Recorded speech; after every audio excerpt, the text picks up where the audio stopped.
Well, Peter Dutton today put forward a new shadow frontbench team. He was forced into a reshuffle after several Liberals quit because they back the Voice and Dutton doesn't. Jacinta Nampijintra-Price is now the Indigenous Affairs Shadow Minister. She replaces Julian Leeser, who quit because he can't campaign against the Voice. Another Indigenous Senator, Kirin Liddle, has also been promoted to the role of Child Protection Spokeswoman. And Michaelia Cash becomes the Shadow Attorney General, while James Paterson takes on the Home Affairs role. Julian Leeser, as I mentioned, and Ken Wyatt are the two who left the front bench over the Voice, while Karen Andrews today said she would be quitting politics at the next election, indicating she may also have reservations about the Liberals' position on the Voice. Here's Peter Dutton announcing those key changes today. Many Australians know Jacinta well. She's a fighter. She's a warrior for Indigenous Australians, and she's a very proud Territorian. She's a former councillor and a deputy mayor of Alice Springs and a former small business owner. She's always fought hard to improve the lives of Indigenous women and kids, and we've seen that just in recent days. And Dutton is speaking there about Jacinta Price. And whether or not you agree with her on the Voice, Jacinta is unquestionably the right person for this job. She's strong, smart, forceful politician. She can hold her own against anyone. She gave a stunning performance on the ABC on the weekend when she was being interrogated by David Spears. She's also, of course, Indigenous, which makes sense for the person holding the position of Indigenous Affairs Shadow Minister, rather than Julian Leeser, who is obviously a white man.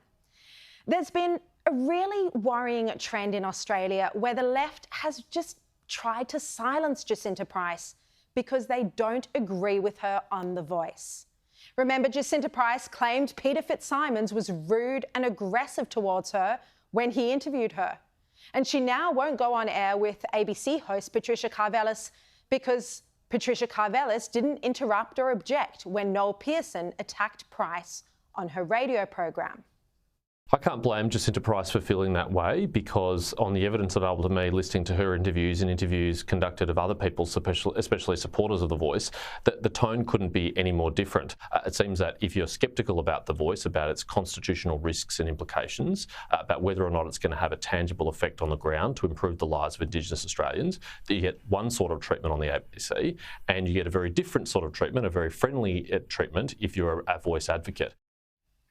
And that was James Paterson telling me last night that he understands why Jacinta Price can't go on the ABC, and he was so critical of ABC journalists being too biased when it comes to the Voice. The reality is you can't give some Indigenous people a voice and silence others if you don't agree with them. Jacinta deserves to have her say just like everyone else. Her opinion, her voice is just as worthy. Now, Freshwater Strategy has done polling into the Voice after Dutton announced that the Liberals would be joining the No campaign. The polling, and we've got it exclusively here tonight, shows that support for the Voice is dropping. It's down 8 points since December. Overall, 42% of people support the Voice, according to this poll, 34% don't, and 24% are undecided. When asked which way they were leaning towards the most, that 24% who are undecided, when pushed on it, 56% of people said they'd vote yes. So right now, overall, the Voice is winning. It's in a winning position, but just 56% of people. And there's around 5 or 6 months to go until the referendum. This graph here shows that the yes vote has been declining over the past year. Published polls had the yes vote at around 77% a year ago. Now, as this poll and others indicate, the Voice is in big trouble. Anthony Albanese must be starting to realise his overly ambitious model might have been a mistake. He wants this to succeed for Indigenous Australians as well as for his own legacy. But having the Voice advise executive government is a model that some prominent yes campaigners are struggling to get behind. On the ABC last night, the Prime Minister left open the possibility of changing the model to leave out the executive government, if that's what the parliamentary inquiry recommends. Changing the wording would be a wise move, a safer move to try and get a yes answer in the referendum. But with Dutton now firmly campaigning for the no vote, a shift in wording may just be too little too late. We'll await the committee report, of course. We take those parliamentary processes seriously and we treat them with respect. Does that mean that you will consider Mr Leese's request?